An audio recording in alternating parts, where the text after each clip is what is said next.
حدیث مبارکہ کا مفہوم ہے کہ حضرت سیدنا جبرائیل امین علیہ السلام نے ایک روز حضور نبی اکرم نور مجسم شفیع معظم صلی اللہ علیہ وآلہ وسلم کی بارگاہ میں عرض کی کہ اے محبوب، ایک چیز اللہ نے آپ کی امت کو ایسی عطا کی ہے کہ اس سے پہلے اللہ نے کسی امت کو یہ چیز عطا نہیں فرمائی۔ اب کوئی سے یہ نہ سمجھے کہ حضور نبی علیہ السلام کو پتہ ہی نہیں تھا، پتہ تھا، کیونکہ اصل مقصد ہوتا تھا بات ہم تک پہنچانا۔ اگر جبرائیل امین علیہ السلام بات ہی نہ کرتے تو بات ہم تک کیسے آتی ہے؟ عرض کی محبوب، ایک چیز ایسی عطا کی ہے جو اس سے پہلے کسی امت کو عطا نہیں کی گئی۔ تو حضور نبی علیہ السلام نے فرمایا جبرائیل امین علیہ السلام، اے جبرائیل کیا؟ تو جبرائیل امین علیہ السلام عرض کرتے ہیں محبوب، جو اللہ نے قرآن میں کہا ہے نا فَاذْكُرُونِي أَذْكُرْكُمْ، تو میرا ذکر کر میں تیرا چرچا کروں گا۔ ٹھیک ہے جی، دوسرا پارہ سورہ بقرہ، فَاذْكُرُونِي أَذْكُرْكُمْ، تو میرا ذکر کر میں تیرا چرچا کروں گا۔ یہ صرف آپ کی امت کو کہا، اس سے پہلے کسی کو نہیں کہا ہے۔ لیکن دکھ کی بات یہ ہے ہم تو بھول گئے۔ فَاذْكُرُونِي، تو میرا ذکر کر، اذکرکم، میں تیرا چرچا کروں گا۔ اس لیے حضرت راج راج ذکر کر لو آج، بگڑیاں بن جائیں گی، معاملے سور جائیں گے سارے۔ میں آپ کو سچ کہہ رہا ہوں حضرت، ذرا فَاذْكُرُونِی کا مزہ لے کے تو دیکھو حضرت، پھر اذکرکم کا مزہ بھی لینا حضرت، دونوں کا اپنا اپنا مزہ ہے حضرت۔ یہ لوگ کہتے ہیں نا جی وہ داتا صاحب، اصل میں ساری زندگی فَاذْكُرُونِی رہا حضرت، اور اب جو آپ وہاں دیکھ رہے ہیں نا وہ اذکرکم ہے حضرت۔ ہم تو اتنے بے حس لوگ ہیں، ہمارے پاس تو اپنے والدین کے لیے ٹائم نہیں ہے، تو داتا حضور کون جاتا ہے حضرت؟ جاتا کوئی نہیں، وہ بھیجتا، جاؤ وہاں پہنچو تاکہ میں لوگوں کو دکھاؤں جو اپنی زندگی میں میرے اور میرے محبوب سے وفا کرتا ہے تو ہم بھی پھر اس کو اس طرح عزتیں دیا کرتے ہیں۔ یہ فَاذْكُرُونِی أَذْكُرْكُمْ، سب ٹھیک ہو جائے گا حضرت، صرف فَاذْكُرُونِی کا رنگ لائیں حضرت۔ میں اس دن بھی پروگرام میں کہہ رہا تھا، یہ کوشش کیا کریں حضرت جی، دعا کسی سے لیں یا نہ لیں لیکن کسی سے بد دعا نہ لیا کریں حضرت، یہ میری بات یاد رکھیں۔ دعا لیں نہ لیں وہ ایک علیحدہ ایشو ہے، لیکن کوشش کیا کریں کسی سے بد دعا نہ لیا کریں۔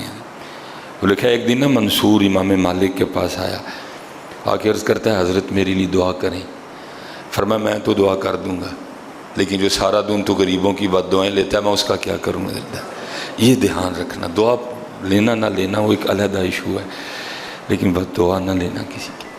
اور حضرت جی اللہ معاف فرمائے، ہم سارے وہ بیٹھے ہیں کہ جو گھر سے باہر ہے وہ تو باہر رہا حضرت، ہمارے گھر میں بڑی ایسی چیزیں ہیں جو روز اللہ کی بارگاہ میں ہماری شکایت کرتی ہیں۔ اب دیکھیں نا حضرت جی، بڑی معروف روایت ہے، محبوب علیہ السلام فرماتے ہیں جو اپنی زندگی میں سورہ ملک کا عامل ہوگا نا، ٹھیک ہے جی، جو روٹین سے سورہ ملک ہر شام پڑھتا ہوگا، 29واں پارہ شروع ہو رہا ہے، تبارک الذی بیدہ الملک وہو علی کل شیء قدیر۔ کوئی آپ کو 2 گھنٹے نہیں لگیں گے پڑھتے ہوئے، زیادہ سے زیادہ بھی حضرت جی 10 منٹ، اگر آپ بڑے اچھے انداز سے بھی پڑھتے ہیں اس کو تو 10 منٹ سے زیادہ آپ کو نہیں لگیں گے۔ محبوب فرماتے ہیں جو اپنی زندگی میں اس کا عامل ہوگا نا، تو جو اس کا عامل ہوگا اگر آگے جا کے کوئی معاملہ بگڑ گیا، نیکیاں کم پڑ گئیں، گناہ زیادہ ہو گئے، حضرت جی کسی چھوٹی نیکی کو بھی چھوٹا نہ جانے، اس کو بھی سمیٹ لیا کریں حضرت، کیونکہ کل تول ہونا ہے حضرت۔ فَأَمَّا مَنْ ثَقُلَتْ مَوَازِينُهُ فَهُوَ فِي عِيشَةٍ رَاضِيَةٍ، جس کی نیکیاں زیادہ ہو گئیں کرم ہو جائے گا۔ وَأَمَّا مَنْ خَفَّتْ مَوَازِينُهُ فَأُمُّهُ هَاوِيَةٌ، جس کی نیکیاں کم پڑ گئیں، اللہ معاف فرمائے گناہ زیادہ ہو گئے تو پھر اس کے لیے حاوی ہے حضرت۔ چھوٹی نیکی کو بھی حقیر نہ جاننا کریں، یا تو اگر راستے میں کیلے کا چھلکا پڑا ہے نہ ہچکچایا کریں اس کو اٹھانے میں، اگر راستے میں کوئی اینٹ پڑی ہے، کوئی پتھر پڑا ہے، ہو سکتا ہے کل حضرت اسی نیکی سے کام بن جائے حضرت۔ ہاں سمیٹا کریں نیکیاں، ان کو نا میاں صاحب کہتے نہیں لوئے لوئے پر لے کڑیے، اجے تو پانڈا پرنا، ڈھیر لگا نیکیوں کا حضرت جی، ہم اسی طرح چھوڑ کے گزر جاتے ہیں۔ ایک ایک نیکی کو قیمتی جانو حضرت، ہو سکتا ہے کل کس سے بات بن جائے حضرت۔ حدیث پاک کا مفہوم ہے اگر کوئی رہ گیا نا، بات نہ بن سکی، تو اگر وہ شخص سورہ ملک عامل ہوا، سورہ ملک پڑھنے والا ہوا، تو پھر کیا ہوگا؟ بابو فرماتے ہیں سورہ ملک اللہ کی بارگاہ میں اس بندے کے لیے نا جھگڑا کرے گی، یا اللہ یہ تو مجھ سے زندگی میں پیار کرتا تھا، یہ تو روز میری تلاوت کرتا تھا۔ تبارک الذی بیدہ الملک وہو علی کل شیء قدیر، یہ تو روز مجھے پڑھتا تھا۔ الذی خلق الموت والحیاۃ لیبلوکم ایکم احسن عملا وہو العزیز الغفور، یہ تو روز مجھے پڑھتا تھا، اب یہاں تو اس کو معاف کر یا پھر اس طرح کر مجھے قرآن سے نکال دے۔ اب ظاہر ہے اس کو تو نہیں نکالا جائے گا، وہ تو حصہ ہے قرآن کا۔ تو پھر محبوب فرماتے ہوگا کیا؟ صرف سورہ ملک کی تلاوت کی برکت سے اس بندے کو معاف کر دیا جائے گا۔ اچھا حضرت، اگر کل یہ معاملہ ہو سکتا ہے تو پھر آپ کے خیال میں آج نہیں ہوتا ہوگا؟ ہمارے گھر میں وہ جو سورہ یاسین پڑھی ہے، جس کو کبھی ہم نے کھول کے دیکھا ہی نہیں ہے حضرت، جس کے اوپر اتنی اتنی دھول پڑی ہے حضرت۔ میں کل نا لاہور نکاح پڑھانا تھا ایک، میں وہ بس کیا کریں حضرت جی، وہ سلسلہ تھا جو بھی، میں نے حضرت جی مسجد میں جانا ہی بہتر سمجھا حضرت۔ میں نے کہا چلو اس بہانے شاہ پڑھ لوں گا، تو انہوں نے جو کرنا ہے کرانا ہے، بڑا پیار والا دوست ہے، اس نے خواہش کی میری بیٹیوں کا نکاح پڑھا دیں، تو چلو مسجد میں جانا بہتر ہے۔ تو حضرت جی میں جب مسجد میں گیا نا تو نماز پڑھ کے میں بیٹھا، تو وہ جو قرآن پاک پڑھا تھا نا معراج حال کی مسجد میں، اس کے اوپر اتنی دھول پڑی تھی، اور وہ دھول بتا رہی تھی کہ عرصہ ہی گزر گیا مجھے کسی نے ہاتھ لگا کے دیکھا ہی نہیں ہے۔ بہرحال وہ ارادہ تو یہ تھا کہ سورہ یاسین بھی پڑھی تھی، کچھ اور بھی پڑھا تھا کہ سب کی صفائی کرتا ہوں، لیکن اتنی دیر میں وہ احباب آ گئے جی نکاح کا ٹائم ہو۔ لیکن پھر میں نے وہ قرآن کریم کھول کے نا تو اللہ نے توفیق دی، میں نے سورہ ملک پڑھی۔ تو حضرت میرے گھر میں وہ جو قرآن کریم پڑھا ہے، جس کو زمانہ ہو گیا مجھے کھولے ہوئے، سچ بتانا یار، کیا وہ روز اللہ کی بارگاہ میں میرا گلہ نہیں کرتا ہوگا؟ جب وہ قرآن کریم دیکھتا ہوگا کہ بھائی موبائل چھوڑتا ہی نہیں، جیو چھوڑتا ہی نہیں، ایکسپریس چھوڑتا نہیں، اللہ سارا جھوٹ بول رہے ہیں، تو میں تو وہ ہوں جو ہو گیا وہ بھی بتاؤں گا، جو ہو رہا ہے وہ بھی بتاؤں گا، جو ہونے والا ہے وہ بھی بتاؤں گا۔ تابو کہ میں ابتدا میں اپنا تعارف کروا رہی ہوں۔ الف لام میم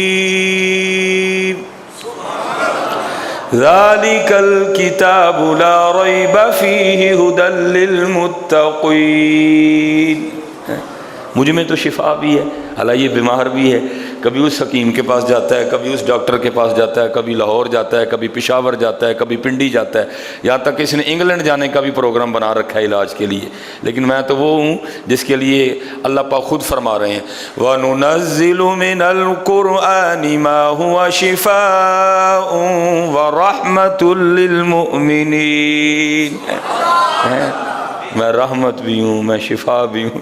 ٹی وی چھوڑتا نہیں، مجھے کھولتا ہی نہیں۔ سچ بتاؤ حضرت، نہیں گلا کرتا ہوگا روز قرآن؟ روز اللہ کی بارگاہ میں ہماری شکایت نہیں لگاتا ہوگا حضرت؟ وہ جو ہمارے گھر میں وہ 5 سورہ پڑھا ہے، جو ہمارے گھر میں سورہ رحمان پڑھی ہے، جو ہمارے گھر میں درود تاج پڑھا ہے، وہ جو ہمارے گھر میں درود لکھی پڑھا ہے، جو ہمارے گھر میں اتنی تسبیحاں پڑھی ہیں جس پہ کبھی پڑھا ہی کسی نے کچھ نہیں، وہ جو ہمارے گھر میں ڈھیر لگ گیا مصلوں کا جس پہ ہم نے کبھی کچھ پڑھا ہی نہیں ہے، جس کی اتنی شکایتیں روز رب کی بارگاہ میں لگے، مصلی اس کی شکایت لگائے، تسبیح اس کی شکایت لگائے، سورہ یاسین اس کی شکایت لگائے، قرآن اس کی شکایت لگائے، تو پھر سچ بتانا اس کے گھر میں سکون ہوگا؟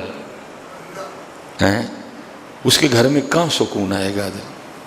اس کے رزق میں کیسے برکت آئے گی؟ اس کی اولاد اس کی کیسی فرما بردار بنے گی؟ نہیں حضرت، فاذکرونی، عرض کی محبوب ایک چیز آپ کی امت کو اللہ نے ایسے دی ہے جو اس سے پہلے کسی کو نہیں دی۔ فرمایا جبرائیل کیا؟ تو عرض کی وہ جو اللہ نے قرآن میں کہا ہے نا فاذکرونی اذکرکم، تو میرا ذکر کر میں تیرا چرچا کروں گا۔ یہ بات آپ کی امت سے پہلے اللہ نے کسی امت کو نہیں کہی ہے۔ او بھائی امت آؤ یار مزہ لو فذکرونی، اور پھر اذکر کے مزے تم خود دیکھنا.